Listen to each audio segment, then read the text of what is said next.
I want to bring somebody on who's less of a guest and more of somebody I consider to be a friend and a confidant, and somebody who embraces some understanding that we're still working our way through. And with that, I want to introduce once again my friend James Horak. James, welcome back to Off Planet Radio. Thank you, Randy. My privilege. Thanks for stepping in tonight, too. As I pointed out, my guest for tonight, for whatever reason, couldn't be here, and you nobly stepped into what has been a pretty fiery show tonight. So thank you. Thank you, James. I would like to throw my hat in the ring. After listening to Mr. Hemingway, it was very mindful of what you would expect from a major network representative to say about alternative media. Even the paranoid schizophrenia crap. Well, I didn't see anybody with a medical degree around to give me the diagnosis, but I'm assuming that that would mean I'm lined up for a shot somewhere along the way and a nice stay in a padded room, but I don't think anybody's medically qualified to make that assertion based on evidence that's been advanced so far. So I'll venture my knowledge of psychiatry. I will say this, that anybody that attempts to diffuse a situation where his guilt is found out will do everything they can, if they're a pathological narcissist, to cast and attribute motives, cast aspersions and whatever, and to play that card. I guess everybody in the alternative media who's got anything significant to say would, in that category, be a paranoid schizophrenic, wouldn't we? Almost by trade. Can I get a patch? I'm a paranoid schizophrenic, too. I think the lines have thinned a lot. You know, actually, there's people out there that have kind of embraced this idea of insanity being almost interchangeable with spiritual awakening.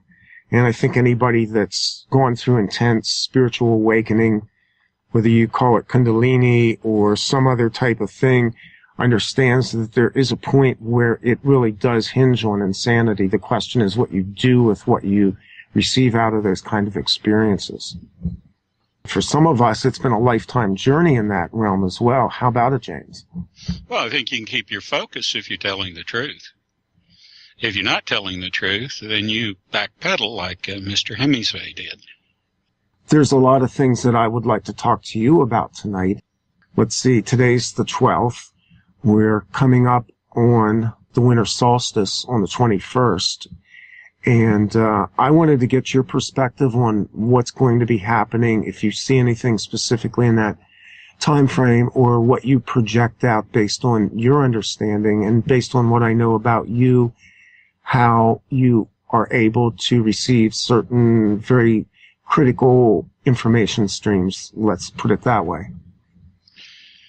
Well, I have consciousness, and that one of the things that you keep it an inherent trait of earthbound humanity is the inconstant gravity wave caused by the almost constant adjustments that have to be made to keep our moon in orbit around the earth, because it wants to go out, it wants to come in, and this changes not just the gravity wave, but there are fields, magnetic fields on the moon and on earth that are constantly changing, and this causes a rift in consciousness. You have a subconscious and a conscious mind working against each other.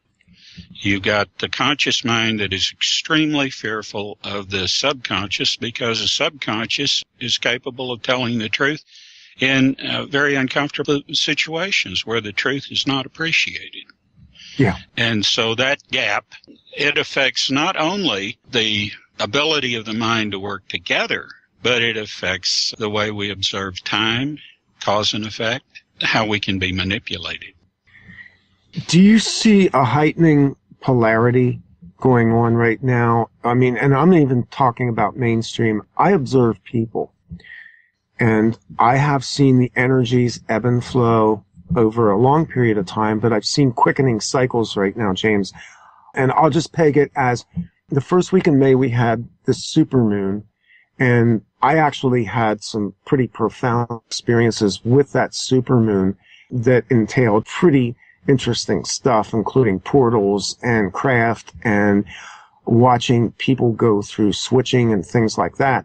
But I'm seeing a quickening of cycles now where we're going through heightened, I guess you would call it contrast, heightened movements between almost at times euphoria to just utter despair in people. Is that something that you're seeing, and is that a symptom of what we're going through right now? Oh, yes. As a matter of fact, if you remember Art Bell, he constantly referred to the quickening. And that was a theme that he followed up on his show when he had specific guests. But it is a valid observation, and it has something to do with the cycles. It has something to do with the desperation of the powers that be as they can drive more and more attempts at controlling us and our lives. So what we have been involved in the last few years, since 9/11 specifically, has been basically the reaction to not knowing whether we should conform or not to the police state movements that we have seen government and military take. We are left floundering more or less. The moral issues that have arisen have lied quietly in the back of people's minds. They know that Gaza is genocide. They know that these chemtrails exist. They know that Fukushima is still spewing out radioactive isotopes into the atmosphere. They know all these things, but they wrestle with keeping this to the back of the mind. So we have a conflict going on in most people today between what they deny or unrealize that's there, because they're not fools. They have a quiet consciousness about some things, but in the back of it is this raring to know, what the hell should I do next? And it's in most people. I come across it all the time, and whenever I say certain things, it comes out. And they're happy to vet it because it's building there, and we're coming up on a time when this is going to be automated by the alignment of planets.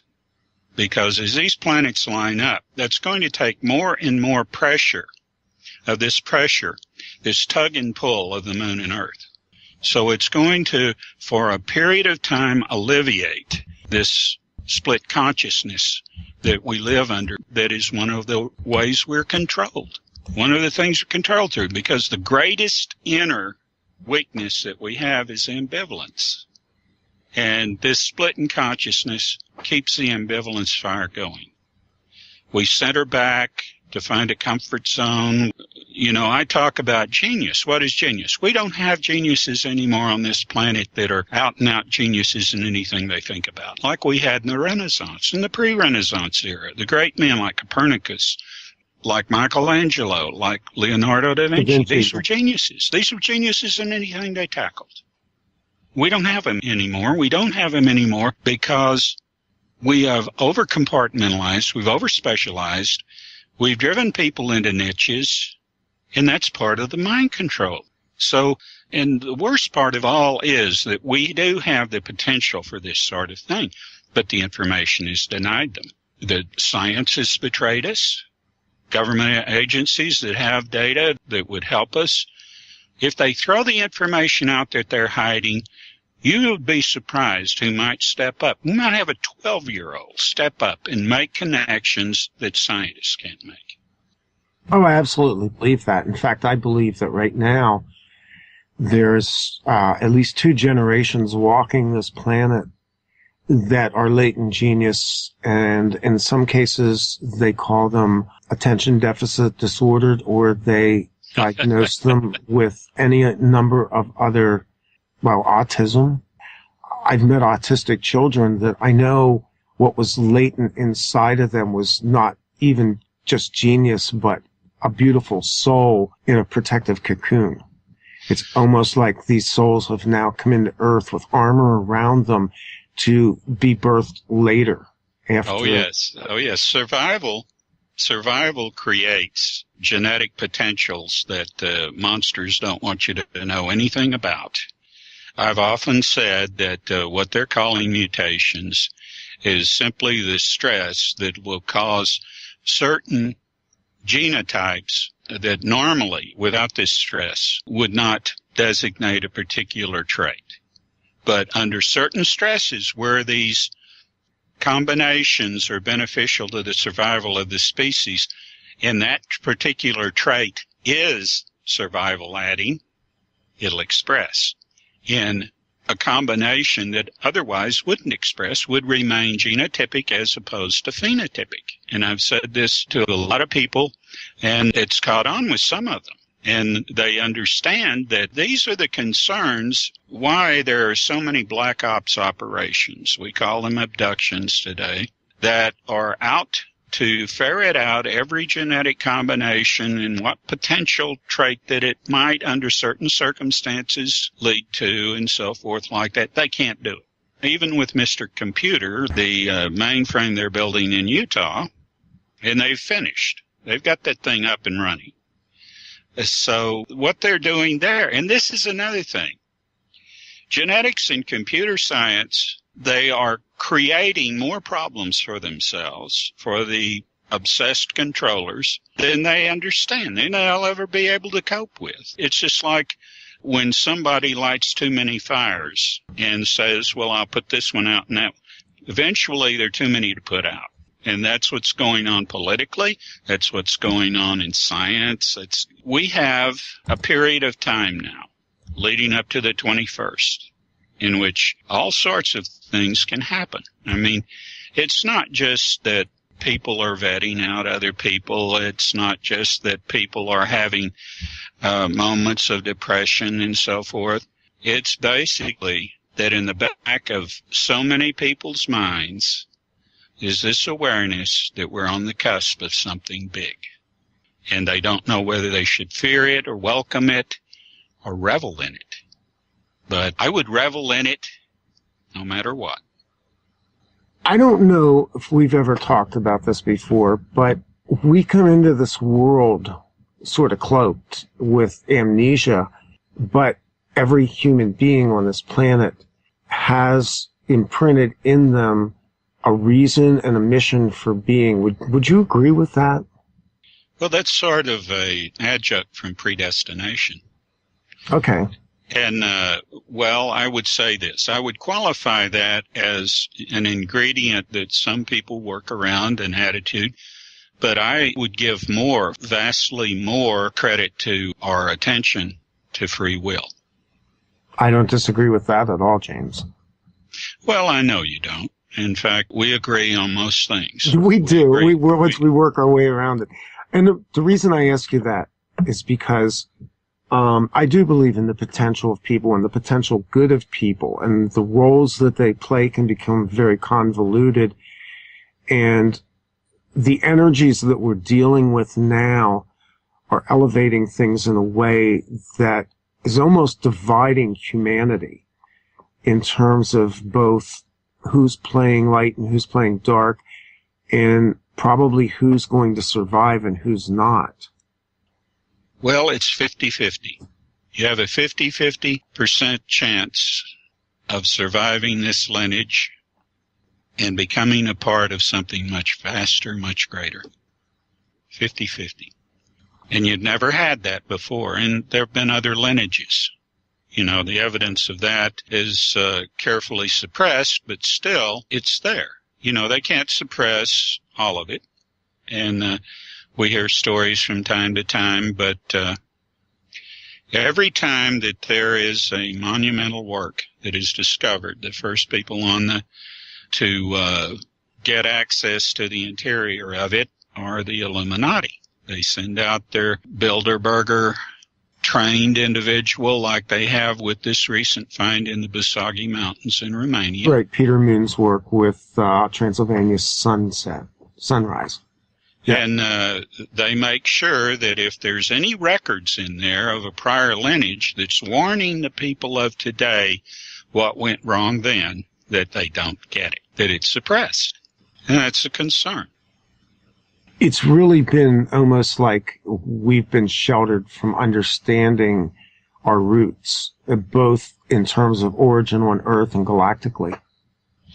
If you pay attention, if you have done some research over the past 20 years, like I'm sure you have, you know that there are events that have happened that they're rewriting today. Yes, I'm watching history being rewritten in my lifetime. Yeah. And that even though we have technology creating new concepts that require new terms and phrases every day almost, the dictionary is getting smaller and smaller and smaller. And that's no accident, because the richness of our thoughts are put together and constructed with words. You have fewer words, you have less rich thoughts, to express at least. Of course, there are visionaries that don't need words, but that's another thing.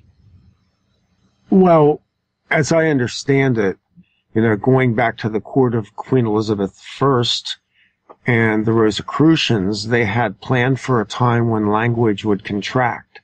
In fact, English itself was a sort of a designer language that collapsed Old German into English with the purpose of, there's thoughts we can't communicate even now.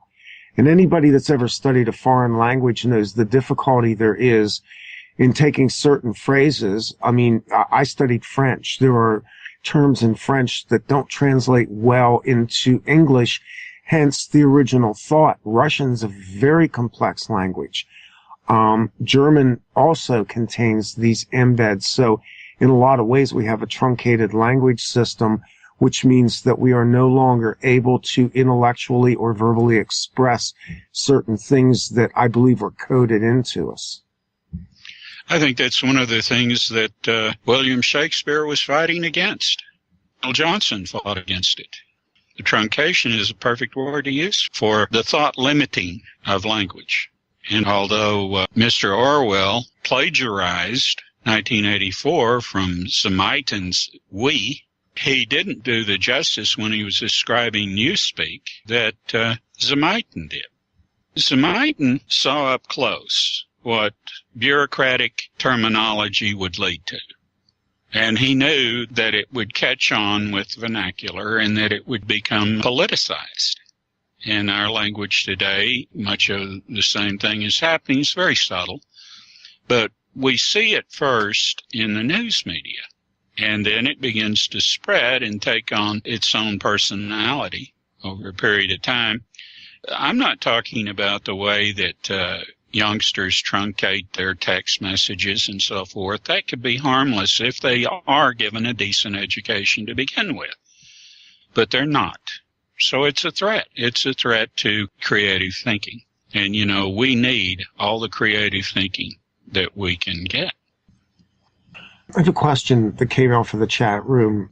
It was asked, the last time, James, you were on, you were asked what the purpose of man on planet Earth was, and you replied to survive, and that you mentioned survival again just now. Is our spiritual purpose to exist on Earth? No. I know there are people that believe, and there's some really good people that believe this is a test. Everything is an experiment in the universe. I don't know about intention, about the great.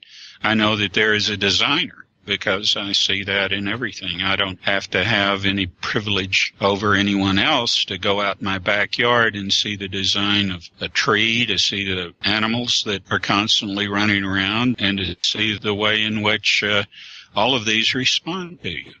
But when you mess with nature, you create chaos.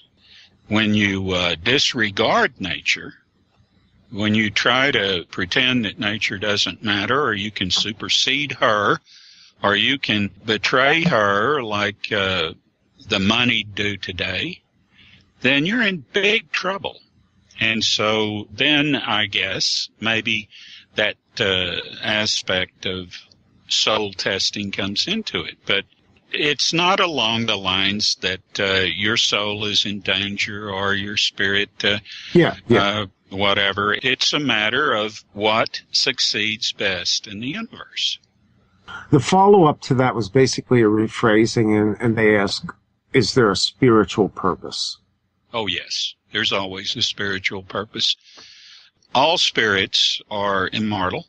A spirit, regarding the difference between a soul and a spirit is a complete mind and soul embodied, that which receives a unified consciousness at the time of death.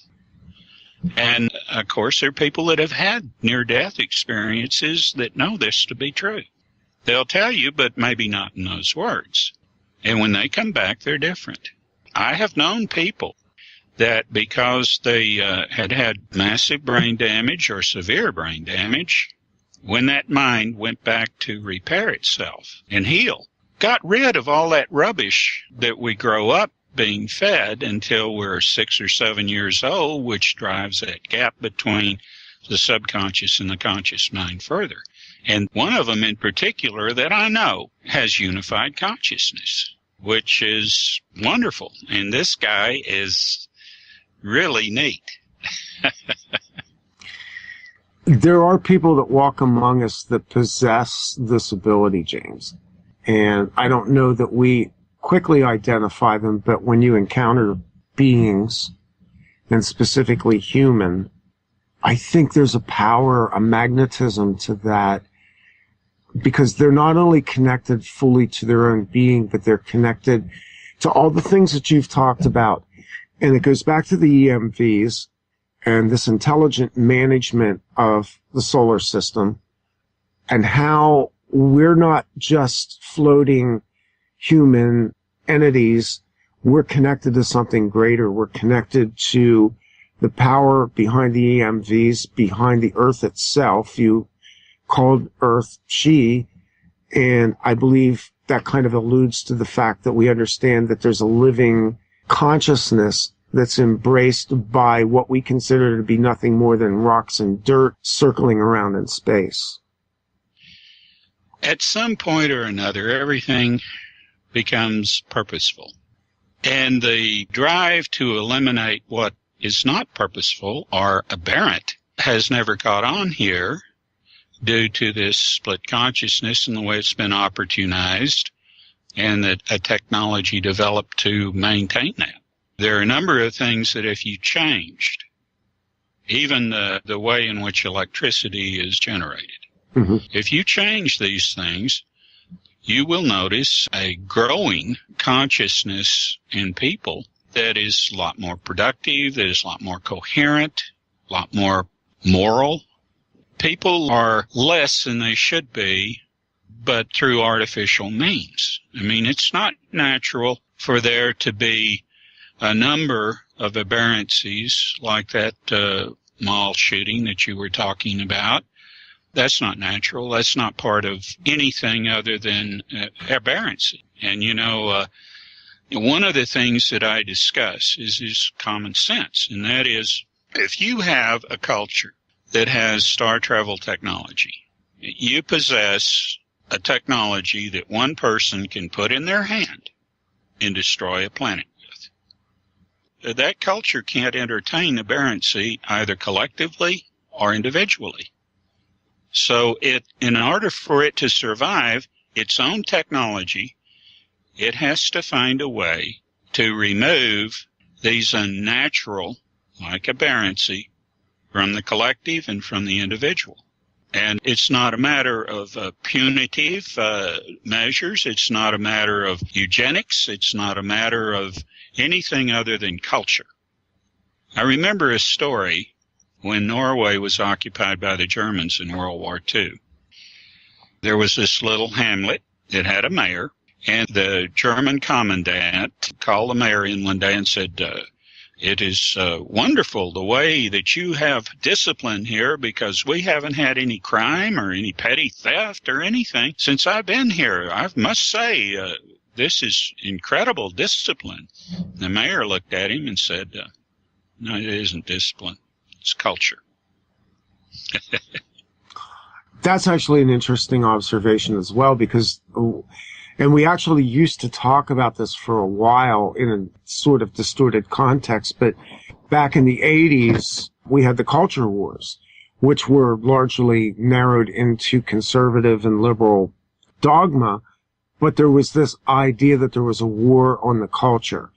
And you and I have lived long enough. We've seen the changes that have happened over the last 40 or 50 years of our lives, and how people are less genteel, less well-spoken, less respectful. I mean, even just a lot of the things that I talked about in the first hour tonight, these were not things that were done in public because there was a code, and the code was based on honor, and we've seen almost all of that now evaporate. Well, the first thing that a manipulator, invader, and in this time frame globalist, tries to do is to hatch up a mentality that makes people that have these complaints, like you and me, to believe that they've got the answer for all these problems they've created. You know, create the problem, you offer the solution, and then you come in and you grab more control.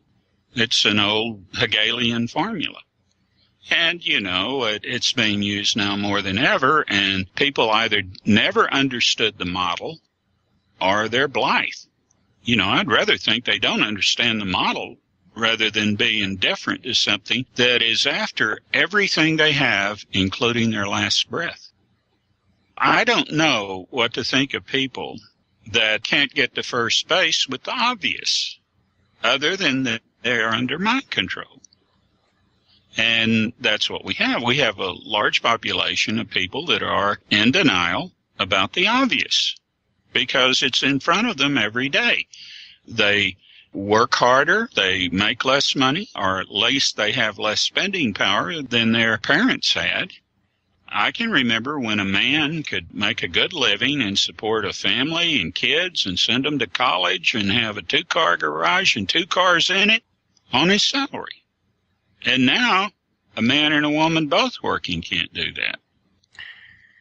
Well, and they've buried our culture in this financial system, this toxic money system of debt, that everything's financed and funded by debt. Yeah. And the illusion that his money is extended exponentially in terms of debt because of the leverage that they've put behind it, the bundling of all these debts and sale to foreign countries, which have resulted in compromising our national sovereignty as well as our financial ability to even negotiate on a global level in terms of currency exchange and things like that. And I can't help but think, I know that this was pretty much all designed a long time ago. I mean, anybody that does the research can go back through the record and see that this was all planned. You know, the funny thing about these people is that they map everything out in front of us, and we're so damn stupid we can't even read what's in black and white. Well, the last time this country was facing the emergencies that it is today was the Great Depression. Coming out of the Great Depression gave certain self-made tyrants the ability to actually work a whammy for the cartels and the families that own the cartels to steal gold that was artificially priced in this country at between $38 an ounce to $42, yes, while it was going on the London Metals Exchange for $100. But to steal that, rape the country's gold supply, go in on Black Thursday and go through everybody's safe deposit box and steal whatever they wanted to, and more than anything else, the gold, and haul it off. Those people were never compensated for that. That's what's coming now. You know, I wouldn't recommend anybody buy gold because they can impose a gold act again and take it away from you and say, well, you're an American citizen, you can't own gold. Well, I think my guest last week kind of mapped that out a little bit. If you're an American citizen, you gave them consent to take your gold anyway, right? Yeah. That people forget that was in effect for 40 years. It went into effect in 1934 and stayed in effect until 1974 and was repealed under Gerald Ford. It was one good thing he did. But then again, what happened? You found out that a lot of people have been hoarding gold and came up with it and started selling it. And, you know, the market for gold grew out of that. And it wasn't for a number of years before it was reflected honestly in value. But gold is an arbitrary standard anyway, and so is silver, so is platinum. Platinum is far more plentiful than you're told, just like diamonds. Oh, my gosh. Yeah, no, those These are commodities I'm familiar with, and platinum is just outrageous. What is this? Like over $1,700 an ounce right now. I'll tell you something about platinum. The platinum-producing nations are allowed to produce a certain percentage of the platinum that's used. The greatest consumer of platinum is the oil industry because they use it as a catalyst in refining gasoline from oil. And some of it isn't recovered. So they're the greatest user of it. But platinum is plentiful. The Rothschilds control the platinum cartel, so they're not going to appreciate what I'm going to tell you. Canada produces a share, its fair share, so to speak, of platinum in its mined in the Laurentian Shield area of Canada. And it is very sensitive about how much of an economy that represents, so that it's top secret just how much that they produce and how much money they get and what percentage of the Canadian GNP it represents. But the formation that is mined in the Laurentian Shield isn't nearly as enriched as where it pops up in Washington State. Wow, who knew that? Wow, I didn't know that. Yeah, I'm going to tell you. That formation is called the Golding Formation. It goes all the way across the country, and the richest part is in the United States. I'll give you a place where I prospected, and I got chunks of platinum near the vein that blow your mind. A ton of it make you rich. And in Yakima, Washington, and I just love betting this. In Yakima, Washington, they're the part of the Golding Formation that is very apparent. In other words, there are black hills out there called Rattlesnake Hills. Guys, if you will just go down and run a placer operation below Rattlesnake Hills in Yakima in the creeks and everything, you will be able to legally get rich very quick off placer platinum. I'm pretty certain, though, that Bureau of Land Management probably has a lot of this locked down, don't they? No, that's open ground. That's open ground. Now, in Texas, we don't have any BLM land. It's all comes through the Economic Geology Department of the University of Texas. That's what they subsidized that school with, which, the oil companies corrupted that a long time ago. If you find anything of mineral worth, even if it's not oil, you have to put it up for bid. And, of course, the oil companies are there waiting in line, whoever's turn it is, to grab it right out from underneath you. But there's gold and silver in Texas. There isn't much platinum, but there sure is up in Washington and across the north, all the way to Canada, above Minnesota. So I hope some people get smart to this and get wise to it, because, it's about time the truth came out. And, I know so much about this because I prospected and because I came across so much stuff. And I worked as a fire essayist when I needed money, and I was working in a laboratory in Grand Junction, and I was looking at there is a manual on how to dress ore for fire assay or for acid tests and so forth, and this manual is pretty good. And the older it is, the better it is.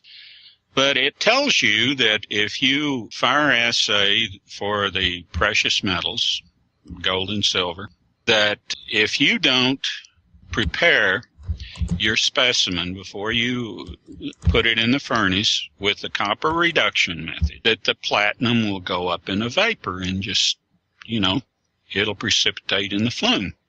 It tells you that.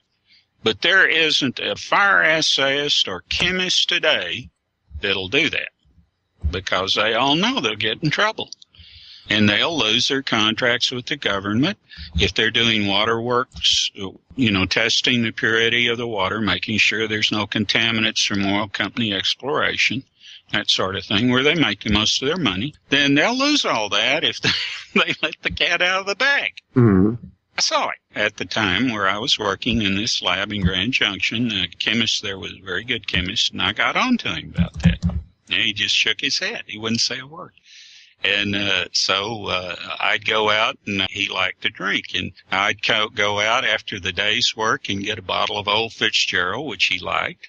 And we'd sit down and get just soused on it. But I'd get some stuff out of him when I did it. I love this guy. He was a damn good chemist and a good man.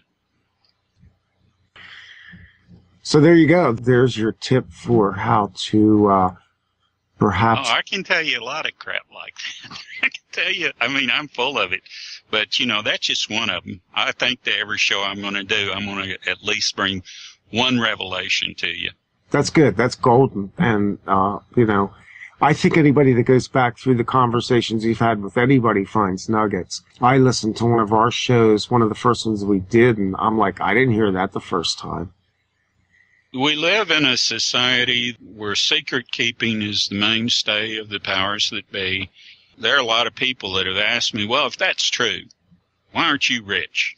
And then the next thing they'll ask me, well, if you say that, and it's such a big secret, why aren't you dead? And I just say, well, you know, I live a charmed life, I guess. Well, I think you have a fair amount of protection also. Well, I hope so. I believe you do. One of the things that I wanted to talk to you about, we've kind of skirted around it, is 2012 and what you see coming. And you have a marvelous show that you did with Shuni and Tours, 2012, The Return of Electric Consciousness. And I don't necessarily want you to repeat everything on there because I want people to hear this and I'm going to post it. But can you kind of nutshell a little bit electric consciousness and this contraction of time-space that you're seeing coming? Well, I made some ambitious statements, and it's going to be different for everyone because everyone's different. But you're going to have the closest thing to unified consciousness to what your ancestors had from late night on the 21st.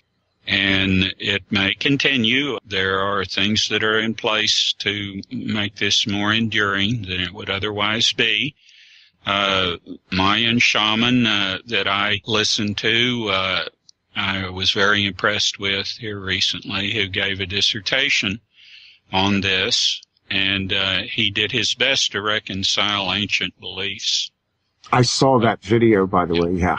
Yeah. I liked him very much, and now we have the powers that be concerned about that, so that they are banning the Mayan priests from their temples on the 21st, which it shows you that there's something to this, right? My understanding is that they're also closing Giza in that period of time as well, which I thought at the time that I saw it was jaw-dropping. I don't know if they closed it earlier this month, because we had another critical juncture, but my understanding is that Giza is going to be closed. So effectively, they're trying to shut down the sacred sites of the planet right now. Well, many of these monuments, not all of them, are built because these people had an understanding of harmonics that we don't have today.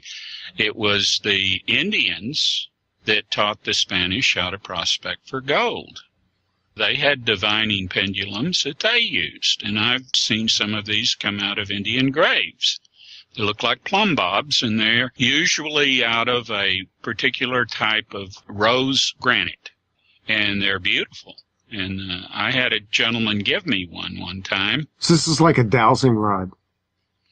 Well, a divining pendulum is so much better because a divining pendulum can answer any question that you ask and give a yes or no answer. So you can sit there, how deep is it? Is it gold or is it, you know? And what a divining pendulum is, it's a meeting place for the conscious and subconscious mind. Unified consciousness. Well, at that point, at that focus. Yeah, that's what I'm asking you, yes. Yeah, because it's working, the subconscious has a way of communicating to the conscious through harmonics with the divining pendulum or with the divining rod or sometimes with a Ouija board. But it is an elegant construct which gives the subconscious a chance. And the only other time that it gets a chance is in a significant dream. And we have significant dreams, but we don't keep dream journals. And if we did... All of us don't. Yeah, if we did, because they leave us. They leave us. The conscious mind has this centering mechanism to get rid of it. Because, like I said, your conscious mind is so afraid of the subconscious that it is preventing you from gaining the use of it. You put these two together, you have a collective consciousness you don't otherwise have, and you have access to genetic knowledge. You have these two things, and of course, if you're born and then you suffer a brain injury, you have to be trained to get that collective consciousness, and I don't know. I've never seen anyone that obtained the genetic knowledge, but they become rapidly so much more than they were before, and I wrote an article on this UN officer who was a North African native who had lost just about all the brain above the brain pan and yet became a veritable genius. Yeah, there's a number of surgeons, I'm trying to think, that have written about diminished brain mass, or even in some cases, separation of brain hemispheres that have seen this. I think it was Dean Radin wrote about this. We're dealing with something that's quantum and not quantitative at the same time. Well, let me tell you the mechanism, and I teach this in Unified Consciousness. One of the principles of Unified Consciousness is power of expectation. So if a brain surgeon is going to operate on you, he prepares you for the worst, doesn't he? Yeah. All surgeons do that. You'll be great if you don't die. Yeah. The shaman prepares you for the best. And that's why these people that have this primitive brain surgery, trephany, out in the wilds of Africa, like this gentleman I was talking about, they come out with the very, very best consequence. And it is remarkable. I mean, I wish that they hadn't decided to hide that documentary, because that documentary was worth, it was just elegant. But they went to see the shaman that had done the trephining on this UN officer. He told them how to find him. And so they find out my God, this guy has done over 2,000 trephining operations, never lost a patient, and almost all of them are improved. Because these tribes practice ceremonial warfare, and sometimes people get head injuries or they fall or something. They're so far out in the bush that that's the only way that they can deal with minimizing the damage. Do you know there are even trephining societies that bore holes in people's heads so they can think clearer? Really? I don't recommend it. I'm not pushing that. Don't do that. But well, that kind of goes back to the whole third eye ceremony in Tilop Sangrampa, where they literally would burn into the center of the forehead to open the third eye. That's brutal. I think we have more. That wouldn't be the place I would do it. If I was going to do something as silly as that, that wouldn't be the place I would do it. No. You've got to go further up on the cranium. Yeah. My point is that you just dropped some nuggets that people need to connect, and one of them is the energies that you're talking about that are coming in such a very short period of time now. Are there things that we can do to begin prepare, and also what do we do on this particular night when you say these energies are coming in, when we're going to begin to experience this? Be up at 10 o'clock. And, if you've got friends and... now, you say 10 o'clock, you're Central Time, I'm Eastern, so coordinate that off UTC, I guess. Yeah, I would say relative to coming into the new day, a couple of hours coming into the new day, because it's not going to happen simultaneously over the planet, and this is just roughly. I would make a celebration out of it. I would be with all your friends. And, if it's not too cold, build a bonfire and sit around it and talk about your expectations, because expectations have their own power. But it's like the shaman said, pencil and paper. Well, if you talk about what you experience, it'll be as good as pencil and paper because you've shared it with another person. My understanding of that is better. because of the vibrational aspect of our voices and the creative aspect of sound. And you talked about harmonics a little bit, and I'm real interested in that. I mean, I've worked with it playing music and doing sound engineering, and it's a fascinating subject that I know far too little about, but I understand the vibration. Yes, and this goes right back into what I said about we produce electricity at 60 cycles per second. That's bad. It's very bad. Yes, it is. And, people in Europe that are getting 220 are brighter, have more clarity of thought, just simply because of that. And you remember all the trouble Tesla went through just to try to get Edison to buy into alternating current. Okay, Colorado, this backed right into your question you asked about changing the electrical megahertz of radio broadcasts in Nazi Germany. So that gives you a little indication of exactly what this was about. Yeah.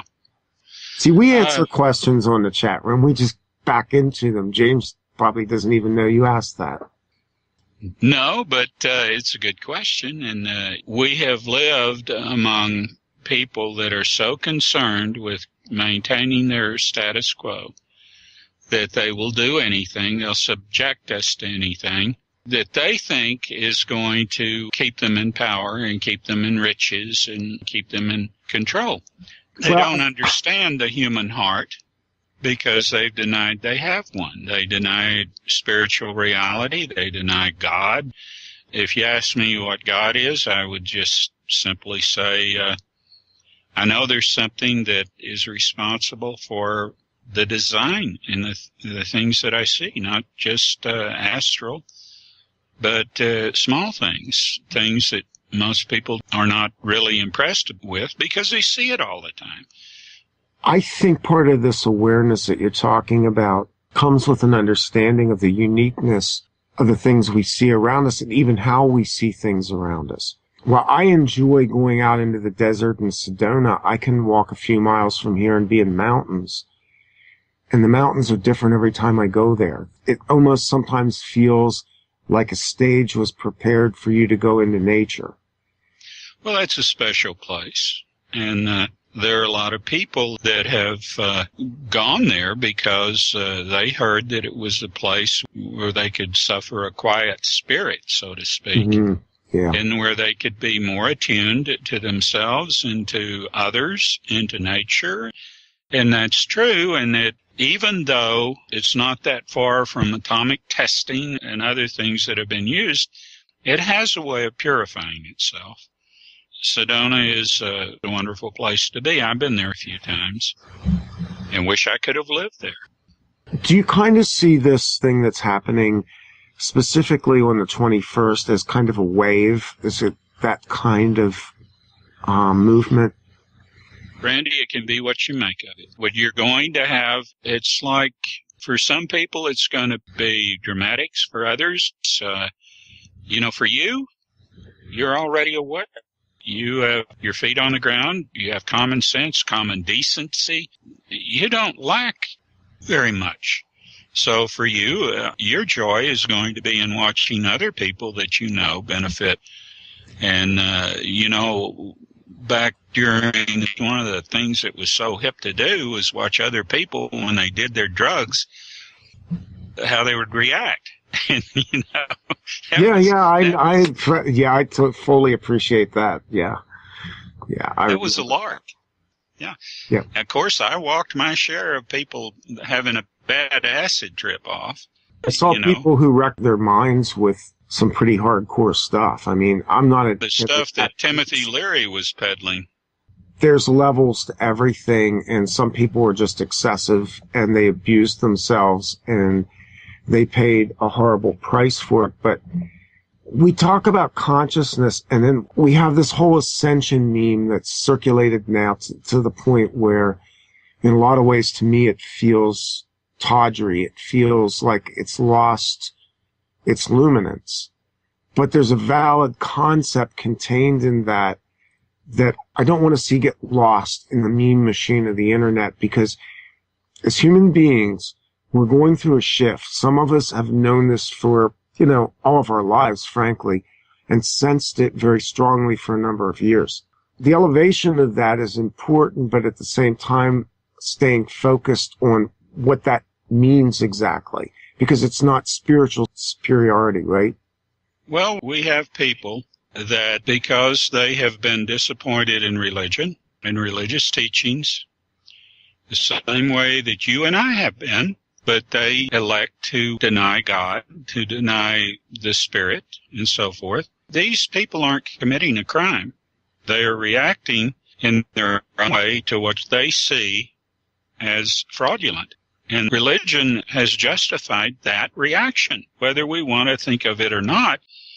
And so today we see the woo-woo crowd doing the same thing to many people who want to be spiritual, who want to study the spiritual and define it for themselves, but they come in contact with the woo-woo crowd that are moral cowards, basically, because they use woo-woo to keep from being accountable for doing anything about the evils and about the harm done others. They try to teach people, if you just meditate, or if you just, keep to the positive and all this, while these children are being abused, while people are being, genocide is going on in Gaza, while all this evil is going on, and we're being fed a pack of lies about all of it, and they're sitting there meditating. That's disgusting, and I can understand I can tell you that what I learned about meditation, I learned when I was young, and what I've learned about it as I've aged is you don't need to meditate anymore. The whole point of meditation is to be able to access a state that you can go into whenever you need to. It's a contact point, and ideally you would live in that. It teaches you how to overcome tension and overcome angst and assume a quiet spirit. But there's no reason, if you are wise and you have learned the ways of the world and you anticipate the reactions you're going to get when you speak the truth, and, in the morning when you wake up, you're going to be over all that BS that liar put out on you, because you know how. But there are people that it'll eat them up and eat them up and eat them up. But you ventilate it, and you'll be over it because you know how, Randy. Yeah. But there are a lot of people that don't. So meditation is an escape from what they can't deal with, basically. And there's nothing wrong with that for them. But they can learn by learning the substance of something very, very thoroughly. You overcome using it as a crutch. And they use it as a crutch. Hate to say that. They're using meditation as a crutch to escape reality, to not have to face it. It's the form of denial the way they do it. And thank you for that. That was actually a very succinct way of putting it, because I've spent months trying to nutshell the concept of what it is that some of these people out there are peddling. Well, if you're cottage industry, you have a price, don't you? Yeah, there you go. Yeah, it's a cottage industry. At the end of the day, it's about money, fame, and power. Yeah. Yeah. There are a lot of people that are in ufology and in alternative media that if they had a chance, if they had the money or whatever, they'd be up on Wall Street, or they'd be running a corporation or whatever, and they'd be doing the same thing in the Gulf of Mexico BP did, and justifying it the same way BP did. And they'll tell you, if you ever nail them down, they'll say, well, you do it too. Because the cost of doing business, that's the one that I always heard. Well, these are narcissists, and there are a lot of them. There's a growing number of narcissists, and, to a narcissist, there's nothing in the universe better than them. Better than them. They're the ultimate. They are God, right?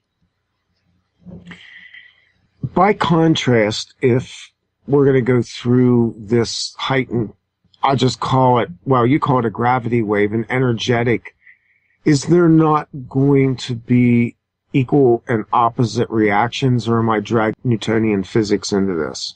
No, I don't see anything negative coming out of it. You're going to see I think that it'll be dramatic enough. There'll be people who are in a comatose state come out. Well, that's what I was getting at. I get the sense that some people are just going to go nuts. No. No? No, they'll just be more truly what they are. And self-aware. I think a lot of people that are on the wrong track or misguided or whatever, that may change. Oh, I would really like to see that. I'd like to believe for that. Well, they're going to have their moment of clarity. And, if they're capable of insightful thinking and not too self-absorbed, I think we'll end up with more friends, personally. I'm hoping that we will, and hopefully our shaman and other forces in the solar system will find a way to make this endure more than the 18 minutes that these bodies will be in perfect alignment. You talk in this interview about, and I'm quoting here from the post that Tours put up, soon you'll see days and seconds, years and hours, eons in a lifetime. In that compression mode, all of a sudden, time really kind of collapses on itself, doesn't it? You are going to have a taste of what I call time compression, where time is no longer the lord of your life and where you're beyond this obsession with time. Yeah. And see, that to me is so exciting because that's something I've seen for a long time. When these planets align, there'll be an assonance. You're talking about harmonics will affect the universal harmonics of consciousness. And the important thing is, and this is the principle, the guiding principle of it all, once you realize you get a taste of something like this and you share it with others, it concretes the memory of it and the taste of it and the feel of it, so that you know what's possible. If you know what's possible, then you've got something to work for and study and believe in. And I think that there will be people that hear what I say about design and say, oh, well, what's that? But they're going to know firsthand what that is because they'll have the way of pulling things together in such a way that they'll see design. It's a form of clarity. That's what we're missing. We've got so many facts, we've got so much data, and none of it mixes right. Yeah. Yeah. Why this war against grasping the concepts that you've brought forth and even the deliberate willful distortion of Dr. Bergeron's work recently? Why is this so disturbing to the order? And I realize that sounds like an obvious question, but I'm still baffled by it. You can't control people who are capable of clarity. You can't control them. Clarity can begin with very small things, but clarity does not exist where truth is not the standard. And if you make truth the standard, you can have clarity, you can possess it, but it's the most uncompromising force, the most uncompromising energy there is. And it will not tolerate. It's like the subconscious mind. If you've got possession of that subconscious mind to work with the conscious mind, my God, man, you have a strong sense of right and wrong. And that puts you at odds with more people than it should. And the manipulators can come along and use that, like this Hemingway. He didn't do a good job of it. He needs a little more training by social engineers. But he's got the makings of a good manipulator. He's got the will for it, the will to lie. And I hope he has a comment about me now. I really like, the way you kind of pictured this, because the barometer of humans right now is all over the map. And we go into an insane mode this time of year because of the commercial system that has attached itself to the false religion that calls itself Christianity. And I get really cranky this time of year, and I don't like to. I think this is why Dickens was commissioned to write Scrooge. I don't want to dump on, joy that people may get from things either, because that gets judgmental too. But it's like watching people right now is painful because they are pressured. They're very obviously under stress. They're in a hurry. They're very unaware of anything around them. And this is the most dangerous point in which to live in that agitated, completely segregated form of consciousness. You know, there are people that benefit from being religious. I understand that. Yeah, I understand that. And they're a benefit to their fellow man because of their religion. But a true Christian is a wonderful being, you know. They really I understand that. If they would just read what was spoken by the Master. There's this misdirection and mind control in religion. I was accused, after I started speaking out, of having a Christ complex. And my reply was, well, if I have to have a complex, it's a pretty good one to have. But seriously, if you keep the Ten Commandments, that's going to put you at odds with so many people in this world today, isn't it? It's going to be tough. Well, they got refined down to 3, and I don't think we're keeping those. I mean, basically what Jesus said was contained within the 3 commandments was the law and the prophets, and that was love your neighbor as yourself and, you know, love God, which means that you have to love the creation of which we are ourselves part of that foundation. You know, basically what I'm saying is the fractal aspect of God is embedded in humanity and their consciousness.